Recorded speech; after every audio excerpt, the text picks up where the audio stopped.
Welcome to the beautiful stage, my North Carolina friends. Come on in the center. Yeah, we're going to come on in the center. As I'm introducing them, they're going to take a couple pictures of this beautiful couple. Let's give it up for this beautiful couple standing right here.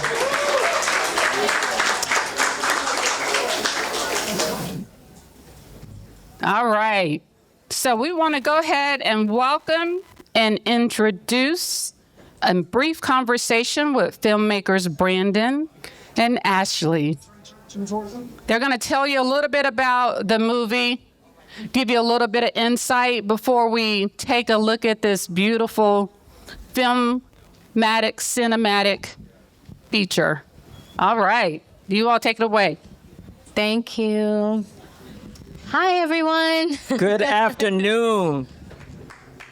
So glad that the weather cleared up and we are enjoying this wonderful day, this wonderful occasion to bring you Our Blues Make Us Gold, the Martha's Vineyard, or should I say the Martha's Vineyard African American Film Festival edition. Yes. Just so happy to be here and to talk just a brief moment because I know the film was promised to start promptly at 3, but we just wanted to take just a brief moment to intro what you're about to see. Ashley, take it away. Oh, wow. Okay, pressure. I will not talk long at all. What you're about to see, as actually my father-in-law, steal this from him, said, it's American history. It's about the HBCU community, specifically North Carolina A&T. But it's American history, and it's a project we're really proud of. For sure, it was a labor of love. It took years to make. I won't talk any longer. I just want you all to enjoy it pretty much. Yes, we'll talk more afterwards. Yes, thank you all so much. Thank you. Enjoy. Don't you go nowhere. Yes, honey. We gonna spill some tea now. This is what we're going to do. We're going to talk about what you didn't seen, and we're going to ask the producers. Believe it or not, for those that came in late, these two folks did this movie, Ashley and Brandon Deese. Please come to the stage. I call them babies. You can stand up for them, honey, because I don't see y'all trying to make no movie. Come on. That's that Aggie Pride.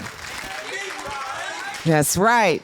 Also joining us on stage will be two of the rock stars that were in the movie.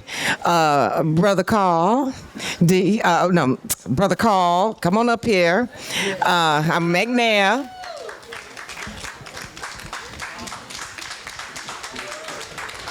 His brother liberated some books. Y'all remember that? And Taliek, where you at, baby? That's my frat brother. Taliek McMillan. Yes. He hung out with the one and only Al Sharpton in the movie. So we're going to ask a few questions, and we might give y'all a chance to ask a few questions. But we're all excited. You've got your microphones, and everybody should be on, and I'm just going to start straight out. Okay? And these two folks right here, this movie has been on tour. It's been a labor of love for the university. And we started touring it throughout the country in the Southeast. So I've got to set some protocols if y'all okay with that first. We got some major rock stars in the house, and I've got to introduce them because they came all the way from North Carolina, and I just love it anytime I get to see the Chancellor. Chancellor James R. Martin, the Chancellor, North Carolina A&T State University. And along with the Chancellor, he brought the Provost. Go ahead, Dr. Catherine Edmonds, Provost, North Carolina A&T State University. So we got the heavy hitters in the house today, but I've got some questions that I'm gonna ask, and I'm trying real hard to do the right thing and not just go off script too bad, y'all. Y'all know it's hard, right? But I want to start with Ashley. Tell me, what The pauses, if you all notice, the pauses in between the different scenes were awesome. They were stunning. I just want to know what it felt like poetry. What inspired you to weave those moments into the film, and how did they help shape the emotional rhythm of the story? Okay. I would start with probably the graduation scenes that you all saw. We shot those during like the heart of the pandemic, which I think was the first time in history that North Carolina A&T's homecoming was canceled. And it just was a time everything felt just deserted. It just felt like a desert. And so that was really the inspiration behind it, you know, this celebration in this deserted place. We were all very isolated at that time. And so, yeah, that really was the inspiration about it, trying to find joy in the middle of this deserted place. Well, you did that because just looking at it, you would never know that we were all masked up and we were all over the country. And if we want to take a nerd moment, as someone sent to me, cameras, lenses, how in the world did you do this with people all over the country? We saw a glimpse of it when you were interviewing the past chancellor on the big monitor. And I remember when you guys came and interviewed us. But tell me, how did it come together? How did you pull a team together to go all over the place during the pandemic? You want me to take this one? You can. Okay. Wow. Well, I think it first starts with access, right? And then it goes to really who leads off our special things. My father is, a very proud and celebrated alum at North Carolina A&T. He goes by the name of Mr. Willie Deese. And, And he's here. Yeah. Where's Brother Deese? You got to stand up, Brother Deese. Come on now. There he is. Really one of our biggest advocates and supporters, and Ashley will probably go into this story a little later in the conversation, but really, I think his ability to really connect us to all of the people that, wanted to, be on camera and express their love of attending North Carolina A&T was really the first step. And so he made a lot of those calls. Now, as far as putting a crew together, we got married in 2019. And so the world shut down early 2020. And so we were able to start that crew from actually people that videotaped our wedding. And that was an interesting part about it. We, when you're doing a wedding, weddings are like movies now, right? Like a wedding video is like a movie now. So I was going through different people and, I usually have an eye where I can see certain people that just have an eye, can do it. And so one of our cinematographers, John Jordan, he's local to Winston-Salem, North Carolina. He really cut his trade on wedding videos, but I was like, this guy should be in Hollywood. And so he was one of the first people I called. And, we also, in our experience of working in Hollywood, we wanted to also bring people that work on Netflix, Amazon Prime Productions. We wanted to bring them over to Greensboro to see what this Aggie Pride is all about. And so our first shoot was actually Homecoming 2019. Yeah. And so, when you're bringing people to this amazing world, this amazing environment, it's just an experience that, they wanted to come back over and over. So I would say it was a mix of finding people locally and then also bringing some of our trusted colleagues that we have been working with for years at that point. Well, now I've got to ask the question. Neither one of you went to an HBCU. How did this feel? Putting this together, and did you end up feeling, we got Aggie Pride. Y'all know what that feels like. The ones of us that, how did that feel to you? Seeing and hearing the stories and putting it together and editing it, did you start feeling it? Yeah, for sure. I mean, the genesis of this project really came out of, really one of our biggest regrets. We always think we have no regrets, but that's like one of our biggest regrets, not going to an HBCU. It skipped us in a generation. But we both come from families that, went to HBCUs. But the genesis of this project came because I was working in a Hollywood writers' room at the time, and they wanted one of the new characters to be really intelligent, very educated. And, we were discussing, what school should she have come from? And it was like automatically assumed, it should be Harvard or it should be Yale, and I raised my hand. I was like, oh no, it should be an HBCU. And the comments were just really snarky. They were really kind of nasty. And it made me realize how uninformed people were, even us, even some of our own people, about the validity of HBCUs. And so that's where that came from. So we already had kind of, I guess, an adjacent pride, not necessarily, being, and we knew we weren't Aggies, but having an adjacent pride. And really, to be honest, if I can speak on this, I do feel like sometimes in general, when you are of something, you don't see the beauty of yourself. So sometimes it does take people from the outside to say, wow, you all are amazing. I think, to be honest, that was even a challenge with making this. I think a lot of people, even at the institution, thought, okay, you all are making a movie about this. What is this going to be like? I think it was even hard for them to even see that this could be really, really something big. So, yeah. And speaking of which, if you watched the movie, you had some folks in there that were all over the country. One of them sitting with us is Carl McNair, the brother of Ron McNair. And Carl, I'm gonna keep you on task now, because what I want you to tell me is, what was it like going through the filming of this when they contacted you, and you thought, first of all, where were you? I live in Atlanta, Georgia, and I was contacted by Brandon, and I'd like to say you guys did a great job. The Deese family, all of you who have participated in this, you did a wonderful job. But I was in Atlanta, and he told me what he wanted to do. He said, but we have to do this remote. So I said, I have a nephew who just graduated from NYU Film School. There's your team right here in Atlanta. And my nephew actually did the filming in Atlanta. During the pandemic, I spoke to a screen. I didn't speak to anybody in particular other than Brandon was asking the question via computer. So when you finally saw the movie, what did you think? What did you feel? Well, this whole process has been cathartic.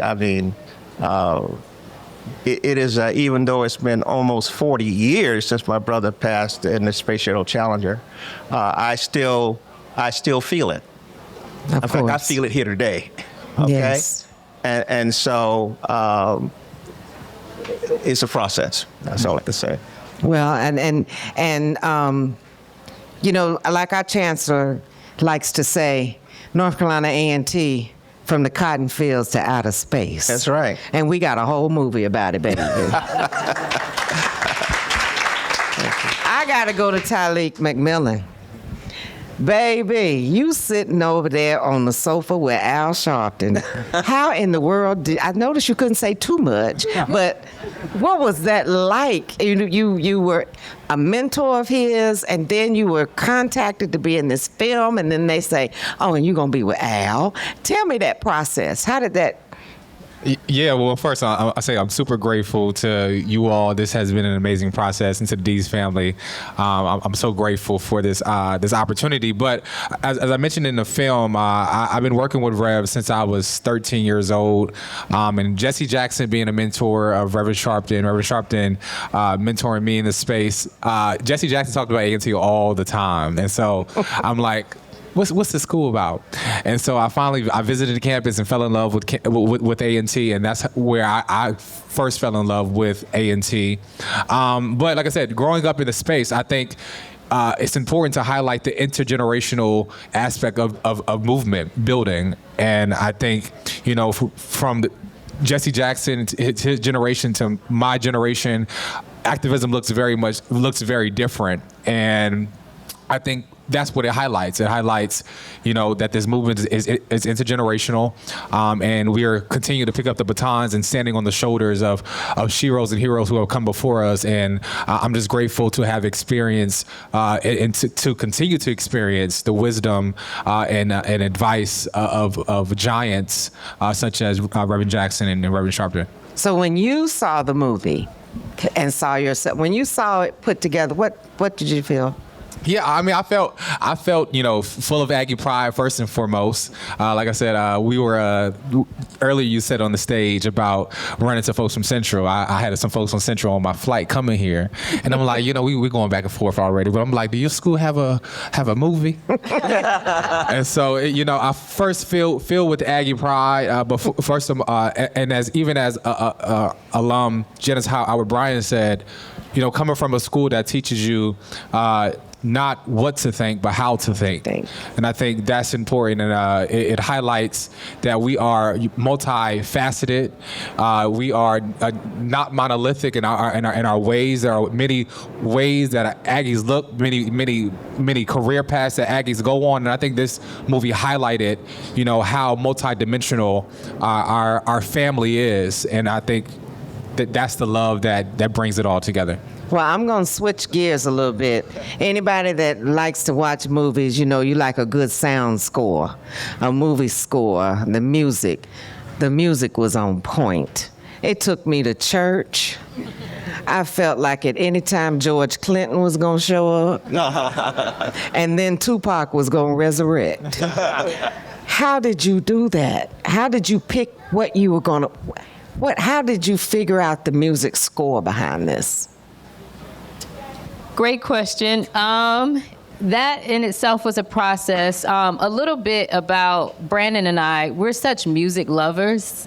And so that's actually even when we first started dating, we really connected on music. That's kind of one of my pet peeves, I think, when I get a cut of something, of an edit, I'm like, I don't feel the music. I don't feel I have to connect with it. So, the way it's edited is to the music. It has to be felt.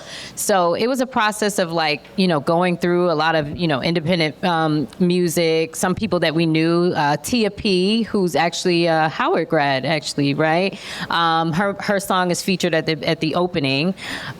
Willard Hill, who also is a Howard grad, actually, did the score of the film. He's a good friend of ours, worked with us throughout this process. And so it was a collaborative, effort between the four of us. Well, now, go ahead, Brandon, because I'm getting ready to ask a loaded question. All right. And just to underscore what you said about the spiritual aspect, I think that was really what drew us to the project. When we're hearing stories about people that have really overcome some insurmountable odds, that's nothing but God, right? And so say it. I think, that was a natural fit for us to say, you know what, we're going to really let, the church and the building and into this production to really, help guide us through it. Because, we started this process in 2019 and, for it to really make its debut in 2024 on the Black Experience on Xfinity, that's a journey. And, we went through all of life's twists and turns in making that. And so, we just want to appreciate both of you, Mr. Carl and Taliek, for, just entrusting us with those stories and, really harnessing that spirit for sure. Well, you said something, and I'm going to ask the question because I know the ladies out here want to know too. You're married. You decide to do a film together. I don't recommend it. Then Don't try this at home. Then you making this film. First you get engaged. Then you get married. You making a film.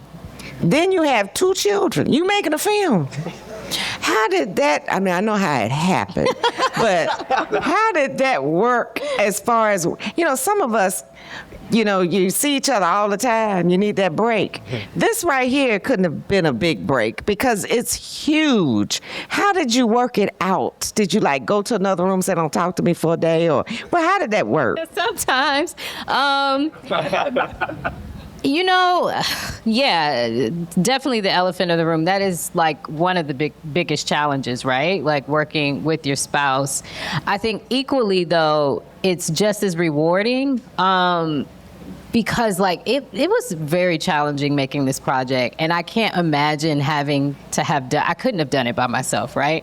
But for the wins of it, when we would get a certain interview or we would, get across another hurdle, just to celebrate with someone that knows like the process and what it took, it just the stakes are higher. It means more, but yeah, for sure it was challenging, working together because of course when you're working with someone that's just a coworker, you're like, I don't like that shot that they chose. I don't like that choice that they made. And you go home, you go your separate ways, but when you live together, it's just like, okay, well, you got to work it out. And then on top of that, we're both only children. And I think we both really realized that with working together. There were times that I think we were kind of like toddlers, like fighting over a shot. And, but the thing is also, too, we're both equally very passionate about our craft and like what the work ends up looking like. So, naturally you will bump heads. So was one a producer and one was a director, or did it ever come to that? It really depended on what day it was. What day it was, yeah. Yeah, I think, you kind of can envision what you want to see on screen.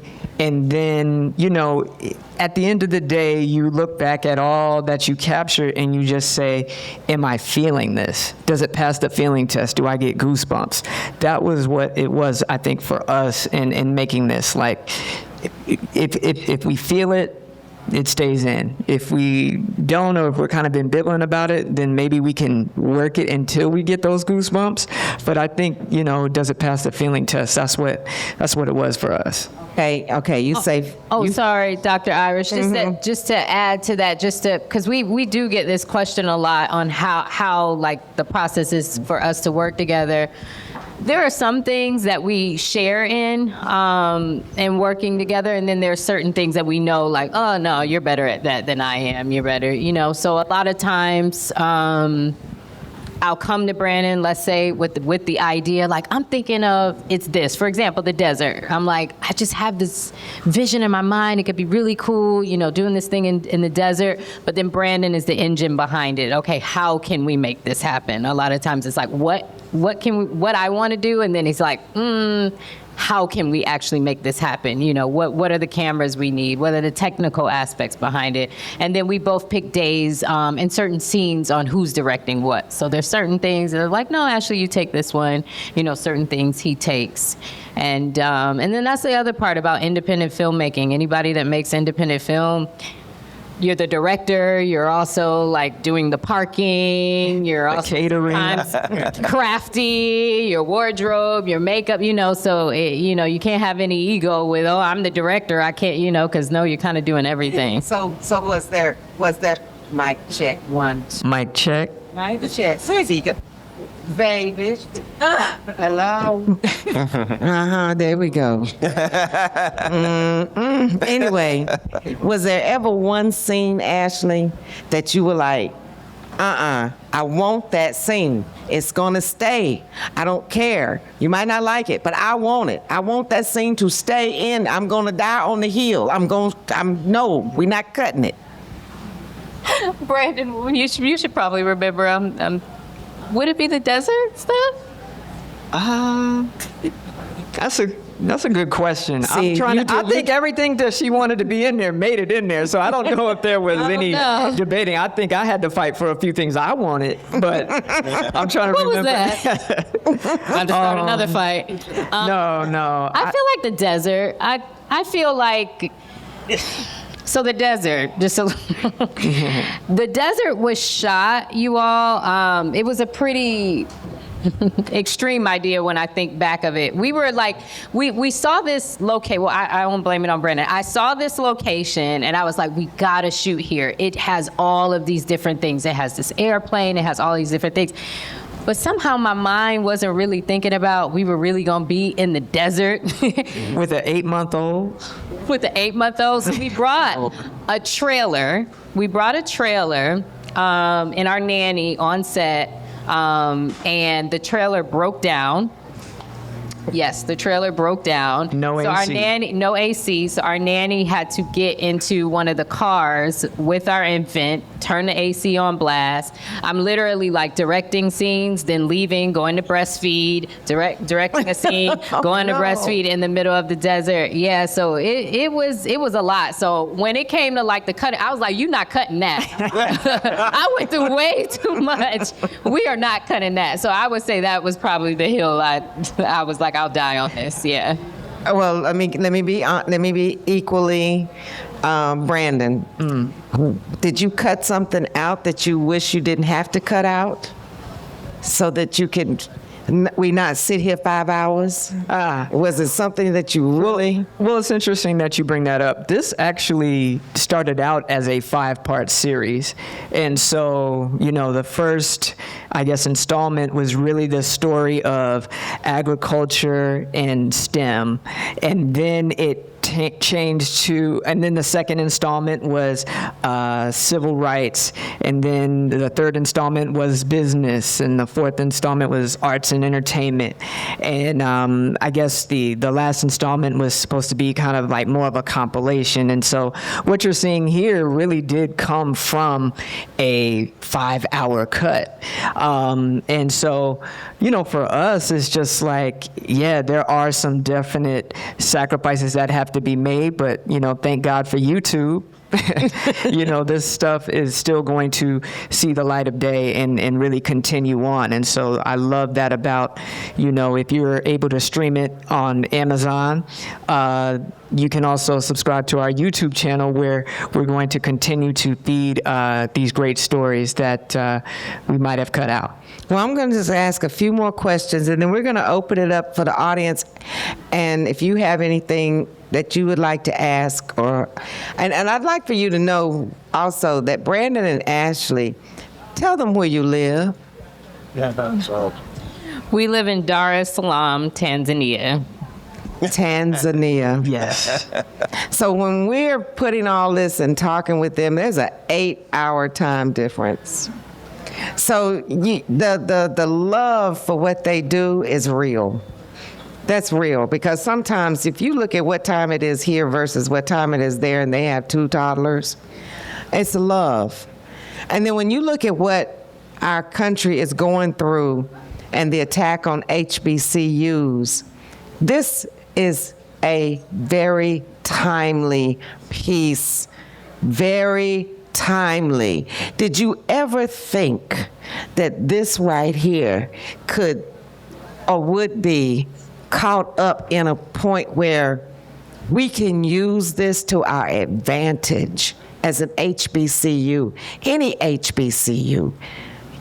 Did you ever, you just thought, let's make a great movie, a documentary, but now it's so much bigger than that. What do you think of that? This was my first time doing a documentary, because I come from doing screenplays and where things are scripted. So the outcome. You can pretty much control what it's going to be, but with the documentary, you don't have that kind of full control. And I don't think I calculated, cost, like the actual cost of archives, of actually getting the images. And to be honest, it broke my heart a bit that there is so much profit off of Black pain and tragedy. Like, for us to source images of, whether it be from Dr. King or things through the civil rights movement, it was so expensive. And that money doesn't come back to our community. So that was the heartbreaking part about it. So, I went through that, but then also felt empowered that I was like, wow, what we're making, really is a collectible of like so much historical information and, we were very much appreciative of the library at North Carolina A&T. I'm going to blank on his last name, James Stewart. Oh my gosh. James Stewart was so helpful to us, like sourcing so much. There's so many things that, we weren't even able to include because it was just so much. And so now, yes, I do realize the weight and the importance of this. It's very significant for sure. But going into it, no, I didn't think of it like that. Yeah, because I guess the impetus of the first idea was 2018. And so we all know that if you've lived through the last 6-7 years, we've been through some things, and I would just say that our community is always going through something. So we knew that it would resonate. We just didn't have any idea that when it landed, what was happening. And it's interesting because I believe this actually premiered on November 11th. So that was about 6-7 days after the election. So yeah, it's been a journey that we're all taking one day at a time. Yes, we are. But we've got a film that we can look at. And I don't know about you, but it makes me feel good every time I watch it. Okay, it does. Last question, Brandon. If there is somebody out here, bless their heart, they want to make a movie. And all they got's an iPhone. No, just teasing. What would you give them? What's the inspiration? What would you tell them if they have that dream to do that, to be at a film festival like this? Because for us, it was huge to hear that we are going to be at Martha's Vineyard African American Film Festival, and it was huge for us. So that person that's sitting out there that has been coming, and I've always had a dream to make a film, what would you tell them? Wow, I would say, this Martha's Vineyard African American Film Festival was really a bucket list item for me. And so, I would just say, you are surrounded by people, and we all have a story. And so we have a responsibility to tell our stories and really help evangelize and spread the stories of others. And so whatever your tool is, I wouldn't be surprised. I think there was a couple iPhone shots in there. So no matter what tool that you're using, make your film, get it done, and just put it out, because the reality is you're going to make more. And, I always think about, like, if we were to start this film today, there would be some things that we might do differently, but it made us better storytellers. This experience makes us want to approach more work and tell more stories. And so just make it, because it will be truly a gift to the world, and you just don't know who may see it and really be touched by it. So I think that's the gratifying thing is the dialogue that and the conversations that start after producing something and just putting it out to the world. Totally agree. Does anyone have a question? If you raise your hand, we'll get a microphone to you. Does someone have a question? Everyone's good? Nobody's hungry? Check. Wait a minute. Did I see a hand go up? No? Well, we're going to let our two right here. First of all, thank you, gentlemen, because you all were superstars in the movie as well. Thank you. Taliek and Brother Carl McNair and Taliek McMillan. But I'd like for you two to give us some closing. Well, where's Daddy at? Where's Daddy? Brother Deese. No. Brother Deese, come here, honey. Come here. There we go.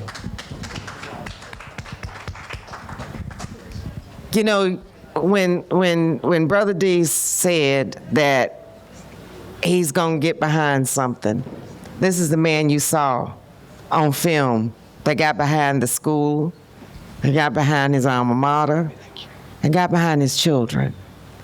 And Mr. Deese, you just got to say something, because I know you're going to get behind me if I don't say the right thing. Go ahead. Good afternoon. The only thing that I would say was that when Brandon and Ashley approached me about doing this, and we've had a number of conversations, they wanted to tell an HBCU story. And I said, I'm 100% down as long as you tell it about A&T.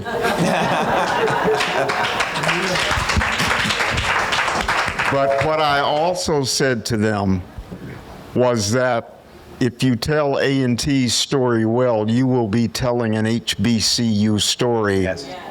Because every single one of them have been a rough side of the mountain experience, and 80% of that challenge is common.